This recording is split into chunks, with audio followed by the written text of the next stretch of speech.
This presentation is going to be going through our fatigue mechanisms.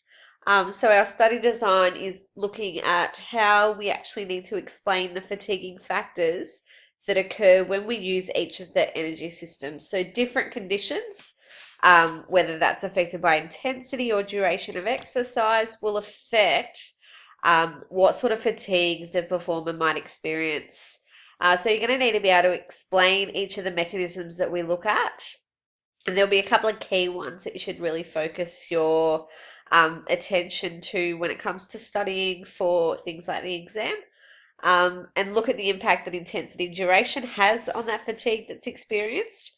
And then be able to explain this concept of a multifactorial fatigue. Okay, so it's not one thing in isolation that necessarily causes fatigue to performers.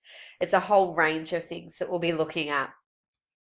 Okay, so a definition for fatigue is it's the body's inability to sustain a required exercise intensity. Okay, so it doesn't necessarily mean that we have to stop performing, but it could be that we need to reduce the intensity at which we are working. Okay, so it occurs and it affects our body's ability to actually work at an optimal level. So we start to see changes in our performance and those sorts of things.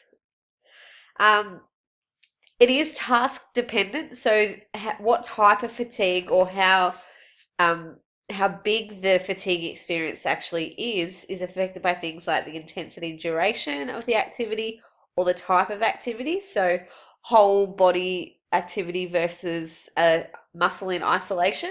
The body will respond very differently in those situations in terms of fatigue. Fitness levels. So if someone has a higher fitness level of a particular fitness component, that's going to help them delay fatigue.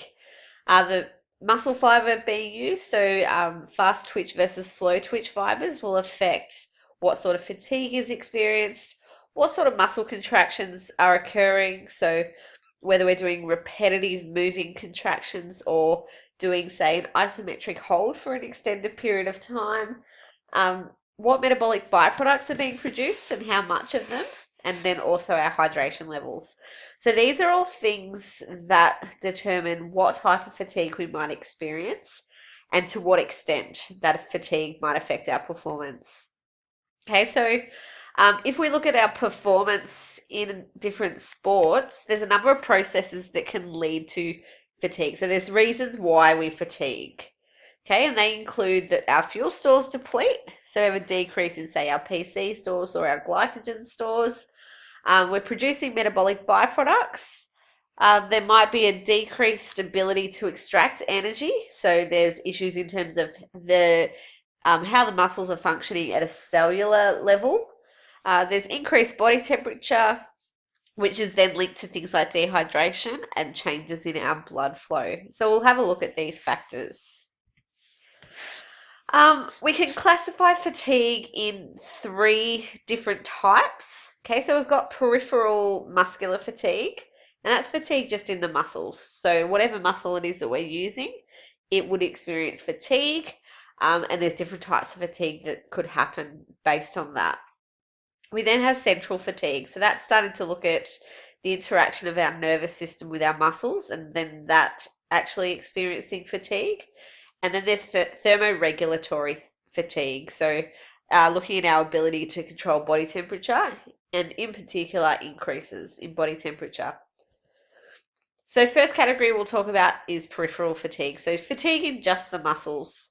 So muscle function, it tends to be disrupted because there are factors that affect those internal muscle processes, so at a cellular level.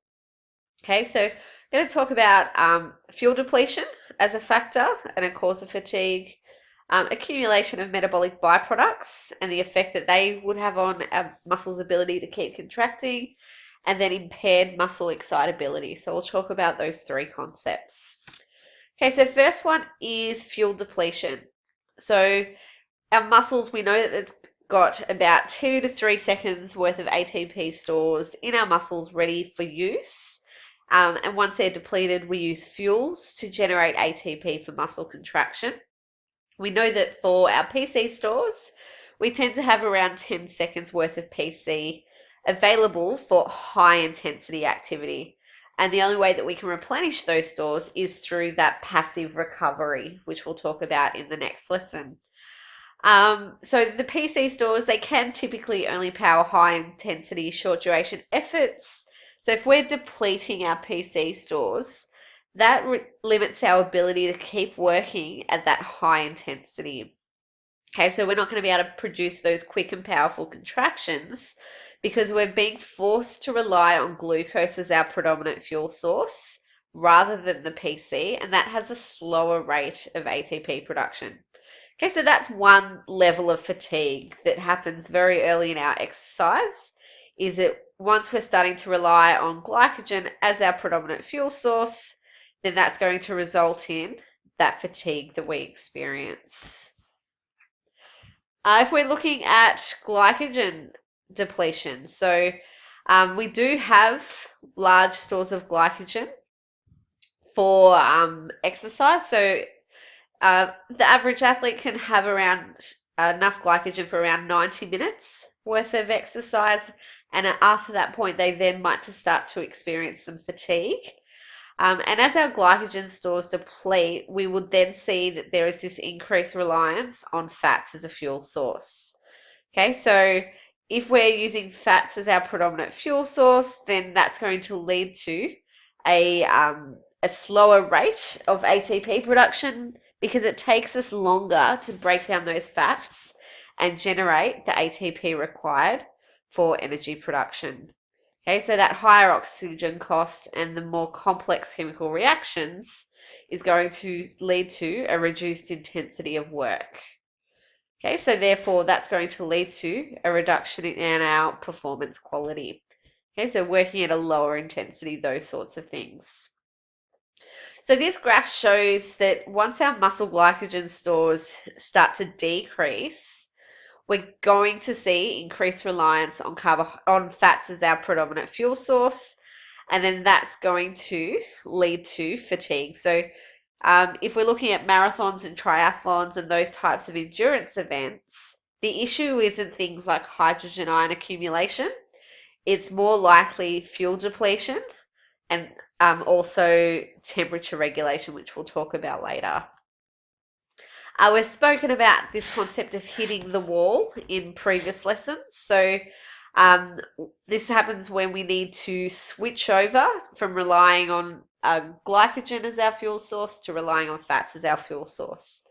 So once our glycogen stores become depleted, we increase our reliance on fats as our major fuel source. And that's going to force us to decrease our exercise intensity. And that's simply because of the higher oxygen cost associated with using fats as a fuel source. Okay, so it is a form of fatigue in endurance events, so prolonged aerobic exercise. So you can see that in the table there, carbohydrates, we're looking at getting a bit over 5 kilocalories of energy per litre of oxygen that we are using. Whereas fats, we're only getting 4.7. So over a long duration, that can then have an effect on our performance quality. If we are relying on our PC system for energy production, we can have fatiguing byproducts as a cause of fatigue.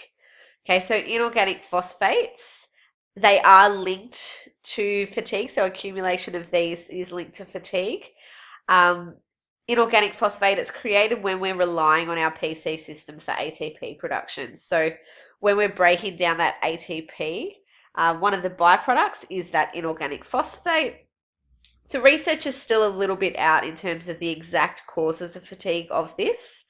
They're starting to think that there may be this link between calcium ions and the role that they play in our muscle contraction. The inorganic phosphate may start to interfere with that process. So calcium ions are really important for creation of the muscle contractions. It helps with stimulating our muscles to allow that contraction to occur. And the inorganic phosphate, when it starts to accumulate, it starts to interfere with that calcium ion release. You don't need to know about it to that level, but do understand that inorganic phosphate is a cause of fatigue if we're relying on our PC system for energy production. ADP is the other byproduct of relying on our PC system, and it is also thought to interfere with that calcium ion release, so interfering with those contractile processes. So the actin and myosin forming cross bridges to allow that muscle contraction to occur. If we're relying on our anaerobic glycolysis system, we obviously have fatiguing byproducts associated with that process. So when we are working in oxygen deficit, we have that increased reliance on this system for ATP production. We then would have lactate and hydrogen ion accumulation occurring. So these are the fatiguing byproducts of relying on this energy system. With those hydrogen ions accumulating, that will decrease our pH levels in the muscle, which will then lead to things like muscle acidosis. This decrease in pH levels, it also affects the calcium ion flow into the myosin, which will then inhibit that cross-bridge formation, so our muscles can't shorten, and that results in muscular fatigue. The other thing that muscle acidosis does is it does prevent glycolytic enzymes breaking down those glycogen stores. Okay, so remembering, as I've said previously, that lactic acid is not a cause of fatigue. It is produced because we have this absence of oxygen present, and that lactic acid does dissociate into lactate and hydrogen ions, and it's those hydrogen ions that lead to that muscle acidosis. And that acidic environment affects the ability of enzymes to extract energy from the fuels that it's breaking down. So, for example, glycolytic enzymes, they don't work very well in that acidic environment. So our ability to break down glycogen for ATP is going to be inhibited. So we don't have that muscle contraction occurring as a result. In terms of using our aerobic pathways, so if aerobic exercise is less than 20 minutes, it will be unlikely to experience any energy system fatigue. We're using carbohydrates for ATP resynthesis. We've got plenty of oxygen available, so there's very little lactate accumulation. As duration continues, so as we start to approach an hour, 2 hours, we rely on fats more, so therefore we need to decrease that intensity of work because of that oxygen cost associated with that. With relying on our aerobic pathway, fatigue experience is going to be caused by things like depletion of fuel stores, so depleting our glycogen levels, dehydration, which we'll talk about in a moment, an increased body temperature, and also an electrolyte imbalance. So if we're relying on our aerobic pathway, we don't have any fatiguing byproducts. So the byproducts that we have are carbon dioxide, water, and heat, and we can manage with those things. But there are other causes of fatigue, which gets us to start thinking about this concept of multifactorial fatigue. Okay, so it's not just one thing that causes fatigue. Another cause of peripheral muscle fatigue is we have this concept of impaired muscle excitability. Okay, so impaired muscle excitability is when the muscle actually gets stimulated by the neuron or not. So if the muscle gets stimulated by the motor neuron that's associated with it, then the muscle will contract. If the stimulus is not enough to get that muscle to contract, then you don't have muscle contraction. Okay, so we have this thing, potassium, which is an electrolyte. It's in our body and it can build up within the muscle fiber. Okay, so what happens in terms of our muscles working from a very microscopic level is that sodium goes into the muscle and potassium goes out, and then it all has to reset itself before the next contraction can stimulate that muscle again. So we end up with this accumulation of potassium in the muscle fibers, and that can reduce the excitability of those electrical impulses that go to the muscle to excite that muscle or stimulate that muscle. So this potassium buildup can impair the ability of that muscle to receive an electrical impulse. So that will decrease things like the force of a muscle contraction. Okay, so we can't effectively stimulate that muscle fiber, and therefore we have a decrease in the strength of the muscle contraction. Our next category of fatigue we have is central fatigue. So looking at fatigue of the brain and spinal cord. Okay, so first thing that we're going to talk about is decrease in this chemical called acetylcholine. Okay, so during exercise that goes for a long period of time, our acetylcholine levels, they reduce, and that's going to affect the impulse transmissions from the brain to the muscle. Okay, so this acetylcholine, it's what's called a neurotransmitter, and it takes the message from the nerve that's sent from the brain, and it actually delivers it into the muscle fiber to stimulate muscle contraction. During prolonged long duration exercise, we actually have a decrease in these acetylcholine levels. So therefore, we're not able to transmit as many messages from the brain to the muscle. Okay, so that's going to affect our ability to keep working at that same intensity. The reason this happens is that the body tends to try and protect itself. So this is a protective measure because it doesn't want the body to keep working to a point where it actually does permanent damage. So the brain can choose to send fewer signals to the muscles, even though they may not be fatigued, or it can just start to decrease these acetylcholine neurotransmitter levels, and then that will help reduce the number of contractions that are occurring. The other thing that the nervous system can do is when we've got something called central command fatigue, the brain can then act to protect the body if it's mentally fatigued by just sending less signals. Okay, so someone's mentally fatigued, they're not going to be making the most effective decisions, and that might affect their ability to do things safely in terms of their performance.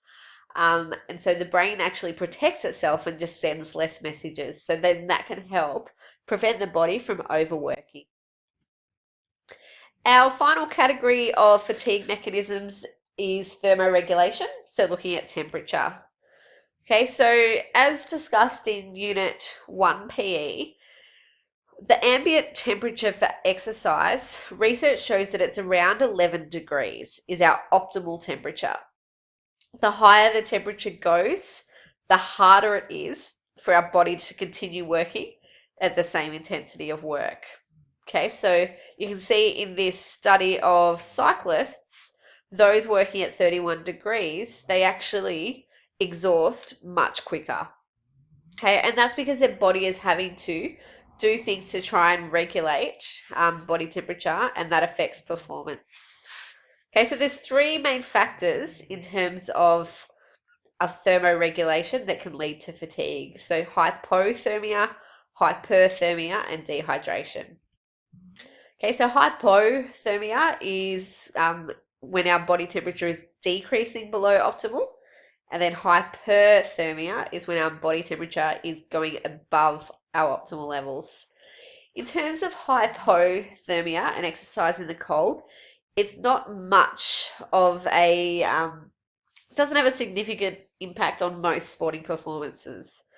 Okay, so this is more to look at if someone is exercising in also cold conditions as well, which a lot of sports don't tend to do that. But if you look at, say, the NFL, when they are playing playing matches in snow, you would see that their performance actually decreases because their body is having to also work hard to maintain body temperature. Okay, the reason that their performance would decrease is that their blood flow to their limbs is going to decrease because their priority is going to be keeping their core warm so that they don't have organs shut down and those sorts of things. Okay, so you would see a lot more mistakes in terms of coordination happening when exercising in the cold because the body is working to actually maintain body temperature and keep it warm. A common one that you would come across and that could be questioned on an exam is looking at working in hot conditions. So if we're working in hot conditions and the fact that heat is a byproduct of producing aerobic energy, we're going to see increases in both muscle and core body temperature. And we spoke about this as an acute response to exercise that happens when we are working. So when we start to exercise, we see an increase in our body temperature. The body has several mechanisms that work to try and regulate our body temperature. So things like sweat and redirection of blood flow to the skin surface. And the reason those things happen is to try and maintain body temperature within that safe range, so around 37 degrees Celsius. Increased temperature of our skeletal muscles. It is a good thing for our performance. So I've spoken about the fact that it's going to help with things like the range of motion that we have, but it's also going to impair our performance because we have reduced blood flow to the working muscles, for example. Okay, so when we're working in hot conditions, we see this increased blood flow to the skin surface, so we redirect our blood flow to the skin surface. That's going to help assist with sweating, which is a cooling mechanism. It's also going to allow that blood flow to be closer to the external environment so that heat can actually just escape across into that external environment as well. The consequence of this redirection of blood flow is that we do have decreased blood flow to the working muscles. Okay, so the focus is about maintaining body temperature rather than continuing our performance.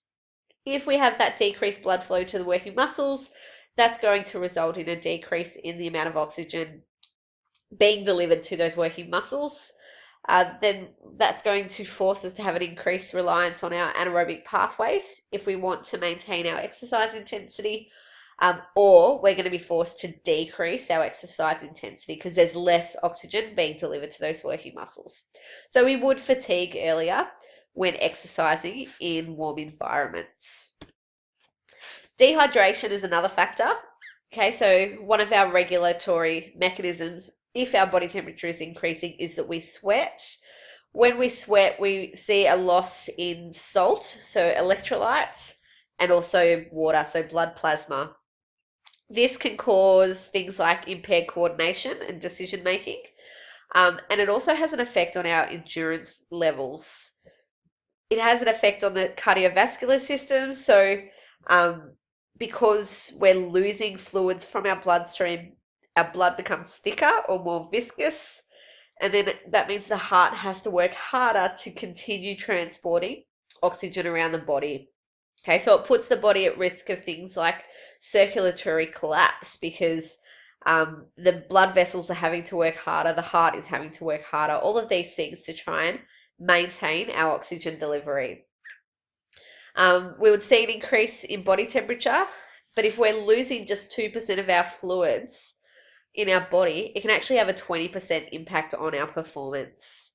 So our rate of dehydration, it's affected by things like our duration and intensity of work. So long duration, higher intensity, that's going to see greater levels of dehydration. Environmental conditions, so warm, humid environment, that's going to see quicker dehydration. Physiological characteristics, so higher aerobic fitness levels, it's going to see people be able to regulate their body temperature more efficiently, so they'd be less affected by things like dehydration.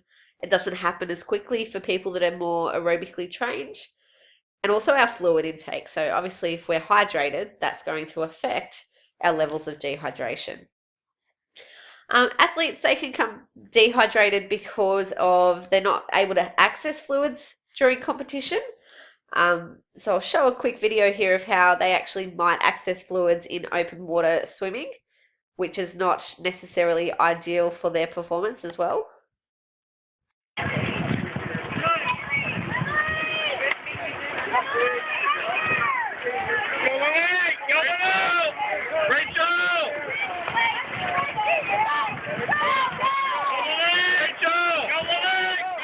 They're doing, grab their drink and then keep swimming in an open water event that goes for, say, 2 hours. Not tolerating while exercising can be an issue. So some people just don't like drinking fluids while they're exercising. Maybe they're sweating too much, so they actually can't keep meeting the fluid intake. And if people are dehydrated, then it can put them at prone to things like heat stress, heat stroke, increased risk of injury. Okay, so in terms of what you need to take from this, there's a couple of key things that tend to be a focus that you should really make sure you have a good understanding of. That's fuel depletion and its effect on performance, accumulation of metabolic byproducts, in particular things like lactate and hydrogen ions, hypothermia, so increase in body temperature, and then dehydration. Okay, so the size of these changes, its effect by things like intensity, duration, and hydration levels.